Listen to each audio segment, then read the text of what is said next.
السلام علیکم۔ Time line channel میں آپ سب دوستوں کو خوش آمدید۔ 2 مارچ 1993 جامع مسجد لیڈز انگلینڈ میں حضرت مولانا قاری محمد حنیف صاحب ملتانی رحمۃ اللہ علیہ نماز عید الفطر کا بیان ارشاد فرما رہے ہیں، تو آئیے ہم سب مل کر ان کا یہ بیان سنتے ہیں۔ محترم بزرگوں، عزیز دوستو، اللہ تعالیٰ جل شانہ کا کروڑ احسان اور شکر ہے کہ اس کی توفیق اور عنایت سے رمضان المبارک کے ہم نے روزے رکھے، تراویحاں پڑھی، قرآن پاک کی تلاوت کی، صدقہ زکوٰۃ خیرات کیا۔ اللہ تعالیٰ ہر عبادت کو اپنی مہربانی سے قبول فرمائے، آمین، اور اس کو اجر عظیم کا ذریعہ بنائے۔ آمین۔ حقیقت یہ ہے کہ رمضان المبارک بھی غمخواری کا مہینہ ہے اور صبر کا مہینہ ہے، اور اللہ کے ذکر کرنے کا مہینہ ہے۔ ویسے بھی ایک آدمی کو مہینہ بھر عادت ڈالنے سے عادت پڑ جاتی ہے، لیکن اس کا یہ مطلب ہرگز نہیں کہ وہ عید کے بعد سب چیزوں کو چھوڑ بیٹھے۔ حدیث پاک میں آتا ہے کہ عمل اللہ کے یہاں وہ مقبول ہے جس میں دوام ہو، جس میں ہمیشگی پائی جاتی ہو۔ کسی نے حضرت مولانا محمد قاسم صاحب نانوتوی رحمۃ اللہ علیہ سے پوچھا کہ حضرت نماز پڑھ کے خالی چلے جاتے ہیں، معلوم نہیں قبول ہوئی کہ نہیں؟ تو بڑا اچھا جواب ارشاد فرمایا اگر ظہر کے بعد عصر کی نماز کی توفیق ہو گئی تو سمجھو ظہر کی اللہ نے قبول کی تو عصر کی توفیق دی۔ سبحان اللہ، سبحان اللہ۔ اگر عصر کے بعد مغرب کی نماز کی توفیق ہو گئی تو سمجھو کہ عصر کی نماز اللہ نے پہلے قبول کر کے پھر مغرب میں آنے کی توفیق دی۔ سبحان اللہ۔ تو جن لوگوں نے رمضان المبارک میں بڑی دل جمی سے، شوق سے، ذوق سے نمازیں پڑھی، اب اگر نمازیں پڑھتے رہیں گے تو سمجھو کہ رمضان کے مہینے کی نمازیں قبول ہو گئی۔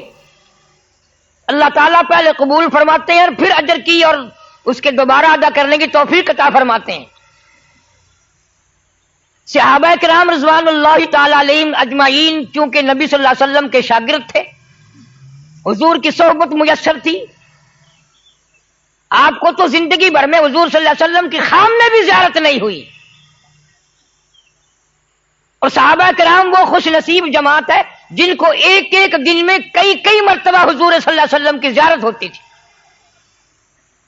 اس جماعت کے بارے میں آپ کو کیا بتاؤں، جنہوں نے 23 برس تک امام الانبیاء کے پیچھے کھڑے ہو کر نمازیں پڑھی، سارا قرآن کریم حضور صلی اللہ علیہ وسلم سے یاد کیا،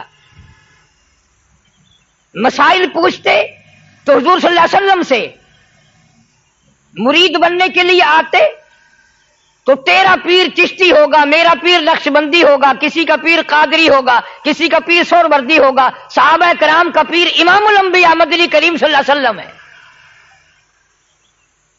یہ اتنی بڑی خوش نصیب جماعت تھی جن کا انتخاب خداوند عالم نے خود فرمایا۔ اپنے نبی کے لیے جماعت بھی اللہ کا انتخاب ہے، خود پیدا کرتا ہے خدا کے۔ اور علماء نے مسئلہ لکھا ہے کہ صحابہ کرام کا مقابلہ دنیا میں کوئی نہیں کر سکتا، اس لیے ساری دنیا کی عبادتیں، نمازیں، حج، زکوٰۃ، تلاوت اللہ کے نبی کے صحابی کا ایک سجدے کا مقابلہ نہیں کر سکتے۔ فرق ہے ان میں ہم میں بڑا زبردست۔ ان کا استاد دیکھو، ان کا پیر دیکھو، ان کا امام دیکھو، اگر وہ ملازمتوں میں تھے، کیپٹن تھے، میجر تھے، کرنل تھے، جنرل تھے، اس فوج کے کمانڈر ان چیف محمد عربی صلی اللہ علیہ وسلم کی فوج میں یہ لوگ شامل تھے، اور ان کو اتنا موت کا اشتیاق تھا کہ حضرت خالد بن ولید رضی اللہ تعالی عنہ نے 125 جنگ لڑے اور ایک جنگ میں بھی ہار نہ ہوئی۔ آخری وقت آیا، حضرت خالد بن ولید رو رہے تھے، کسی صحابی نے پوچھا کیا بات ہے، روئے کیوں؟ فرمایا ساری عمر جنگ کیے، جہاد کیے، اور آج بستر پہ موت آ رہی ہے۔ تو صحابی بڑا عقل مند تھا، کہنے لگا خالد یہ بتاؤ حضور صلی اللہ علیہ وسلم نے تمہیں لقب کیا دیا ہے؟ تو فرمایا میرا لقب حضور صلی اللہ علیہ وسلم نے سیف اللہ فرمایا۔ فرمایا تو اس کا یہ مطلب ہوا اگر تم شہید ہو جاؤ تو اللہ کی تلوار ٹوٹ جائے؟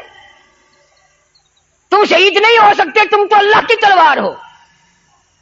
اللہ کے نبی نے جن کو اللہ کی تلوار بتایا ان کے روزے اور ان کی نمازیں اور ان کی عبادتیں ساری دنیا سے اعلیٰ اور ساری دنیا سے عرفہ اور ساری دنیا کی تمام نیکیوں کی جڑ ہے صحابہ کرام. اس لیے کبھی بھول کے بھی یہ خیال نہ کرنا کہ ہم ان لوگوں کا مقابلہ کر سکتے ہیں. یوں فرمایا مدنی کریم صلی اللہ علیہ وسلم نے، تم احد پہاڑ سونا خرچ کرو اللہ کی راہ میں، میرے صحابی کی 2 کھجوروں کا مقابلہ نہیں ہو سکتا. ان کا ذوق اور تھا، ان کا شوق اور تھا، ان کی تمنائیں اور تھی، ان کی حسرتیں اور تھیں. آخری دم تک ان کی حسرتیں کچھ اور ہی تھیں جو ہمارے قریب سے نہیں گزرتی. نبی کریم صلی اللہ علیہ وسلم عید کی نماز، عید کے لیے تشریف لے جا رہے ہیں. بچوں کو کھیلتے دیکھا اور ایک بچہ علیحدہ کھڑا ہو کے رو رہا ہے. اس نبی صلی اللہ علیہ وسلم کی عادت تھی کمزور کے پاس آنا، محتاج کے کام آنا. اس بچے سے پوچھا بھی سب بچے کھیل رہے ہیں، تو کیوں رو رہا ہے؟ کہنے لگا میرے ماں باپ نہیں ہیں، ان لوگوں کے تو ماں باپ ہیں، اس لیے خوشی منا رہے ہیں، میں کیسی خوشی مناؤں؟ جناب مدنی کریم صلی اللہ تعالی علیہ وسلم نے اس بچے کو ساتھ لیا، گھر لے گئے، نہلایا دھلایا، کپڑے پہنائے، واپسی میں تشریف لائے. اس بچے نے حضور کریم صلی اللہ علیہ وسلم کی انگلی پکڑی ہوئی ہے. جہاں وہ بچے کھیل رہے تھے سارے بچے آ کر کے کہنے لگے تجھے کیسے یہ بات موقع مل گیا؟ کہنے لگا میرے ماں باپ نہیں ہیں، میں یتیم ہوں، میرے باپ حضور صلی اللہ علیہ وسلم آج سے بن گئے، میں حضور صلی اللہ علیہ وسلم کا بیٹا بن گیا. مدینے پاک کے اور بچے بھی رونے لگے، اے کاش ہمارے بھی ماں باپ مر جاتے، ہم بھی آج یتیم ہوتے، نبی کریم صلی اللہ علیہ وسلم کی انگلی پکڑ کے ہم بھی چلتے. کمزوروں کا وارث، بے سہاروں کا سہارا، جناب مدنی کریم صلی اللہ تعالی علیہ وسلم ہر ایک کے کام آئے. ایک دن بیٹھے بٹھائے جلیبیب رضی اللہ تعالیٰ عنہ صحابی کو گود میں بٹھا لیا اور پیار کر کے فرمایا جلیبیب تمہاری شادی ہوئی کہ نہیں؟ عرض کیا یا رسول اللہ میرا گھر نہیں، در نہیں، زر نہیں، پر نہیں، جھونپڑا بھی کوئی نہیں، میری شادی کون کرے؟ فرمایا جاؤ فلاں صحابی کے پاس لڑکی ہے، میرا جا کر کے پیغام دے دو، اس سے تم اپنی شادی کر لو. صحابی نے یہ سن کر پرواز کی، چلا گیا. گھر پہ جا کے دستک دی، گھر والا اندر سے نکلا اور کہنے لگا مجھے حضور صلی اللہ علیہ وسلم نے بھیجا ہے اور پیغام دینے آیا ہوں تمہاری لڑکی سے میری شادی کر دو. اس نے کہا تو غریب ہے، نادار ہے، مفلس ہے، میری حسینہ لڑکی ہے، تو ویسے بھی رنگ کا کالا ہے، قد کا بھی چھوٹا ہے، کسی کرم کا بھی نہیں. اس کا باپ کا جواب سن کر کے لڑکی بول اٹھی اور کہنے لگی تو اس کے حسن کو نہ دیکھ، تو اس کی غریبی کو نہ دیکھ، تو اس کی ناداری اور مفلسی کو نہ دیکھ، تو اس کے بھیجنے والے کو دیکھ. تم جواب کیوں دیتے ہو؟ میں تیار ہوں شادی کے لیے. صحابی واپس آیا اور آ کر کے نبی کریم صلی اللہ علیہ وسلم کو حال دیا. فرمایا لڑکی نے ارادہ ظاہر کر دیا میری شادی ہونے کو ہے. یا نبی اللہ میرے پلے پائی پیسہ تو کوئی نہیں، دمڑا دمڑی ڈھیلا کوئی نہیں. فرمایا جا عثمان غنی سے 300 درہم قرض لے لے، تیرا قرض میں محمد رسول اللہ ادا کروں گا. عثمان ذی النورین رضی اللہ تعالیٰ عنہ سے 300 درہم قرض لے لیے، شادی کی تیاری کر رہا ہے، جھوپڑے کا سامان خرید رہا ہے، برتن لے رہا، میری بھی جوک بسے گی، میرا بھی گھر آباد ہوگا، میں بھی بال بچے دار بنوں گا. شادی کا انتظام کرتے کرتے کانوں میں آواز آئی انفروا فی سبیل اللہ، انفروا فی سبیل اللہ تؤمنون باللہ ورسولہ وتجاہدون فی سبیل اللہ باموالکم وانفسکم ذالکم خیر لکم ان کنتم تعلمون. صحابی نے قرآن سنا، دکانداروں کے پاس گیا، برتن واپس لے لو، زیورات واپس لے لو، کپڑا اپنا واپس لے لو، مجھے اللہ نے بلایا ہے. اسلام نے کفر نے اسلام کو للکارا ہے. میں کلمہ بلند کرنے کے لیے، قرآن کا جھنڈا اونچا کرنے کے لیے میں شادی نہیں کرنا چاہتا. یہ بھی نہ سوچا حضور صلی اللہ علیہ وسلم سے جا کے پوچھ لوں، بڑی مشکل سے شادی کا پروگرام بنا ہے، آپ ہی نے بنایا ہے، اب میرے لیے کیا حکم ہے؟ جہاد میں جاؤں یا میں اپنی شادی کا انتظام مکمل کر کے شادی کروں؟ ان کے پاس اتنی مہلت کہاں تھی کہ یوں سوچے